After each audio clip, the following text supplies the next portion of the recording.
이 문제는 일단 해석이 어렵고 의외로 많이 틀립니다. 해석 문제인데도 많이 틀려요. 약간의 문법이 좀 들어가는 문제인데, 자, 설명을 제가 한번 해보겠습니다. 해석을 하면서. 얘는 어떤 사람 이름이죠. 다음에 시니어 카피 에디터, 시니어 이 사람은 좀 높다 이 말입니다. 오래됐다 이 말이죠. 카피 에디터인데 좀 높은 고위 카피 에디터인 어디에서 이 회사에서, 회사 앞에 S를 잘 써요. 이 회사에서 높은 직책이 높은 카피 에디터인 이 사람은 발표했다. 뭐를 발표했냐면은 창조를 발표했다. 창조. 새 인턴십 포지션의 창조를 발표했다. 이 말입니다. 새 인턴 자리를 만드는 것을 발표했다. 이 말인데, 인턴 자리 사람 뽑겠다. 이 말이죠. 그런데, 뒤에 또 전치사 다기 명사가 또 나왔습니다. 전치사 다기 명사가 나왔으면은 형용사구로 봐도 되고 부사구로 봐도 되지만 일단은 형사구로 한번 봅시다. 이 포지션을 꾸민다고 봅시다. 자, 정답은 D입니다. D. possibility, 가능성. 여러분 설명을 더 들어줘야 됩니다. 자, 연구 채용의 가능성을 가진 인턴 자리, 이 말입니다. 이 전사다기 명사를, 이 포지션을 딱 하고 꾸며줄 줄 아느냐, 모르느냐. 그래서 해석을 할 줄 있느냐, 없느냐. 그걸 물어본 문제죠. 전사다기 명사는 명사 뒤에라면 아무래도 확률상 한 70% 정도 형용사구로 써야 된다고 봐야 됩니다. 형용사구. 아닐 때도 있어요. 30% 확률도 무시 못 합니다. 형용사구로 봐야 되고, 이 내용에 대해서 5시간 영문법 7장에 영문법 1장, 2장, 7장 이렇게 정리를 해놨어요. 특히 1장, 2장에서는 예문을 이 위도를 갖고 이야기를 했습니다. 자, 이래갖고 여러분이 이 부분에 대해서 전사다기 명사가 형사구로도 쓰고 부사구로도 쓰는 그 내용에 대해서 공부를 할 가치가 있습니다. 근데 그게 싫으시다면 그냥 이걸 보고 해석을 하면 됩니다. 해석 잘하면 맞출 수 있겠죠. 자, 연구 채용의 가능성을 가진 인턴십 자리의 창조를 발표했다. 이 말입니다. 그러니까 이게 사람 한장하게 만드는 거 아니겠어요? 인턴 자리에 들어가는데 연구 채용의 가능성을 갖고 있는 거예요. 연구 채용의 가능성을. 될 수도 있고 안 될 수도 있는 거죠. 이 사람 고문하는 거죠. 완전히. 그러니까 이 인턴 자리는 철저한 을의 위치에 있을 수밖에 없지 않겠습니까? 혹시 연구 채용해 줄지 모르고 정규직으로 성격해 줄지 모르니까. 그래서 이 눈치 보고 저 눈치 보고 하는 그 유명한 그 자리다. 이 말입니다. 자, 이 문제는 또 접속사 문제인데, 자, 해석을 하면서 좀 보겠습니다. 문제가 어려워요. 어려우니까 여러분이 설명을 잘 들어야 될 겁니다. 이 회사는 회사인지 이거 리뷰하는 걸 봐서는 회사는 회사인데 여론조사 회사라든지 이런 회사인 것 같아요. 자, 얘는 물어보았다. 자, 수천 명의 사람들에게 물어보았다. 이 말입니다. 물어보았다. 다양한 직업군에 있는 프로페셔널에 물어봤다. 여기까지는 내가 물어보았다. 이리 했는데, to 부정사를 보면서 조금 마음을 바꾸었어요. 그럼 ask A to 부정사였고, A에게 to야라고 요구하다. 이렇게 되는 겁니다. 따지자면 이게 문장 오형식이에요. 이해가 안 가면은 그냥 외워도 상관없습니다. ask A to 부정사, A가 to를 요구하다. 이 말입니다.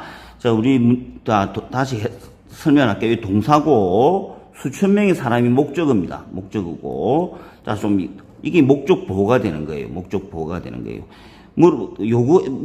요거만 봐서는 물어봤단지 요구했단지 알 수가 없어요. 근데 일단 물어봤다 했는데 뒤에 사람이 나왔어요. 그러면 사실상 요구했다 이리 봐도 되는 겁니다. 요구했다. 그러고 그 뒤에 to 부정사 나올 확률이 굉장히 높아지는 거예요. 그래서 ask A to 부정사. A에게 to야라고 요구하다. 이 말입니다. 즉, 이 묘사하는 거의 의미상 주어가, 이 투부정사의 의미상 주어가 이 목적어예요. 이 목적어. 그럼 오형식이 되는 거예요. 자, 이 회사는 요구했다. 수천 명의 사람들에게, 어디에 있는 수천 명의 사람들? 자, 다양한 직업군에 있는 사람들에게, 다양한 직업, 즉, 프로페셔널 직업이죠. 직업군에 있는 사람들에게 투야라고 요구했다. 자, 투야가 뭐냐면 묘사해라고, describe 묘사하다죠. 묘사해라고 요구했다. 그럼 이 투 부정사의 목적어가 나와야 될 거잖아요. 그럼 얘가 다 목적어라는 거예요. 얘가 뒤에 나오는 얘가 다 목적어라는 이야기거든요. 그런데 이 목적에 이 인테일 이 단어가 좀 어려운 거예요. 이 단어가 인테일 이게 동사로서 포함하다 이 말입니다. include하고 비슷한 거예요. include 포함하다. 생긴 것도 비슷하죠. include, 인테일. 자 포함하고 있는 것을 묘사하라고 요구했다. 이렇게 되는 겁니다. 자 그러면은 그들이 잡이 포함하고 있는 것 이렇게 되는 겁니다. 뭐 하는 것. 이 뜻이 되는 게 일단은 what인데 여러분 설명을 조금 더 들어야 돼요. 답은 미리 가르쳐 주지만 자 이게 what을 한번 넣어봅시다.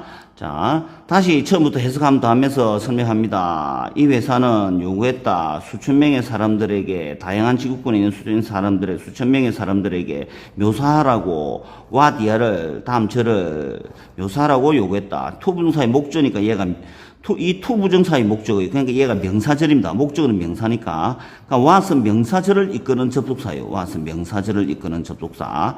그런데 what은 명사절을 이끄는 접속사인가 동시에 이 인테일의 목적의 역할까지 하는 거예요. 자, 그들이 잡이 포함하고 있는 것, 이 말입니다. 이렇게 해석해도 되고, 그 잡이 무엇을 포함하고 있는지 이렇게 해석해도 됩니다. 어떻게 해석하든 어쨌든 인테일의 목적은 what입니다. what. 그래서 what이 들어가면은 그 뒤에 나오는 문장에서 주어가 빠지든지 목적어가 빠지든지 뭐 보호가 빠지든지 명사가 하나 빠집니다. 마치 목적어가 빠졌죠. 이렇게 what 뒤에는 불완전한 문장이 나온다. 일단 what은 오직 명사절을 이끄는 접속사로 쓰인다. 그래서 명사절을 이끄는 접속사 자리가 맞습니다. 이 절이 명사절이라 해요. 왜? 이 to 부정사의 목적어가 되기 때문에 목적어는 명사절입니다. 그럼 이 what은 이 자리는 명사절을 이끄는 접속사가 들어가야 되는데 A, B, C, D가 다 명사절을 이끈 접속사로 씁니다. 그렇지만 일단 B, C가 무조건 탈락이에요. 왜냐하면 how나 when 뒤에는 완전한 문장이 무조건 나옵니다. 완전한 문장. 드물게 이걸 to 부정사로 줄이기도 하는데 일단은 완전한 문장이 대개의 경우 나온다. 이렇게 생각하면 됩니다. 그 다음에 what하고 which 뒤에는 또 불완전한 문장이 나올 확률이 한 90% 이상 됩니다. 90% 이상 돼요. 그렇다면 what이나 which가 지금 답이 될 수 있다는 거죠. 왜냐하면 인테일의 목적어가 빠졌으니까. 그런데 그럼 또 이 두 개 중에서도 고르자면 이렇게 되는 겁니다. what은 어떤 범위가 없이 그들이 잡이 무엇을 포함하고 있는지 이렇게 해석하면 되는 겁니다. 근데 which는 어느 것이란 뜻이에요. 무엇이 아니고